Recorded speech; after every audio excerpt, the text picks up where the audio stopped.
CPM এর সঙ্গে হাত মিলিয়ে আপনারা শূন্য শূন্য পেয়েছেন। লজ্জা করে না?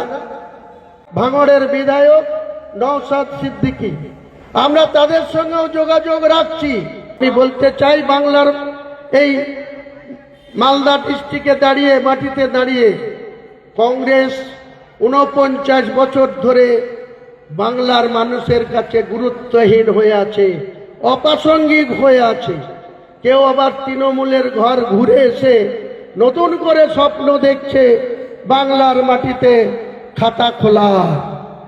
আগামী দিনে আমি এখানকার সম্মানীয় সাংসদ ঈসা খান সাহেবকে বলছি, আর একজন প্রাক্তন সংসদ, প্রাক্তন প্রদেশ সভাপতি অধীরবাবু আজকে আসবে এই মালদায়। তার উদ্দেশ্য বলছি, আপনারা সংযত হয়ে যান। আপনারা যদি মনে করেন বিজেপিকে আটকাতে হবে, বাংলার মসনদে তাদের বসতে দেবেন না, এটাই যদি আপনাদের মূল এজেন্ডা হয়, আপনার অধীরবাবু আপনি বারবার মমতা বন্দ্যোপাধ্যায়ের সমালোচনা করেন, তাদের সাধারণ সম্পাদক লোকসভার নেতা অভিষেক বন্দ্যোপাধ্যায়কে ছোড়া বলে আখ্যা দেন।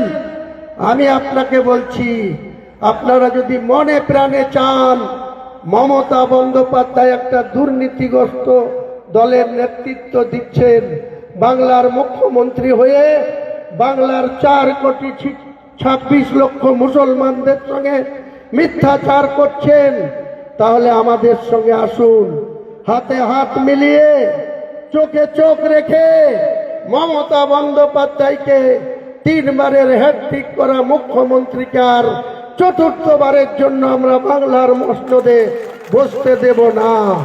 এটাই আমাদের আসল উদ্দেশ্য। এটার জন্যই জনতা উন্নয়ন পার্টির জন্ম হয়েছে। আপনারা কবে ঘি খেয়েছেন তার হাত শুনতে চাইছেন?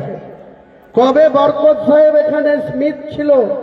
আপনারা 2021-এ সারা জীবন যে সিপিএম এর সাথে লড়াই করে এসছেন, সেই সিপিএম এর সঙ্গে হাত মিলিয়ে আপনারা শূন্য শূন্য পেয়েছেন।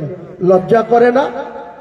জাতীয় কংগ্রেসে একটা ন্যাশনাল পার্টি, সেই পার্টির আজকে মালদাতে কোনো বিধায়ক নেই। এটা তো লজ্জা লাগে, আত্মমর্যাদায় লাগা উচিত। আপনারা আগামী দিনে ভাবুন, আমরা তৈরি আছি। আপনারা যদি আমাদের সঙ্গে হাত মেলান, আপনাদের সঙ্গেও তৈরি আছি।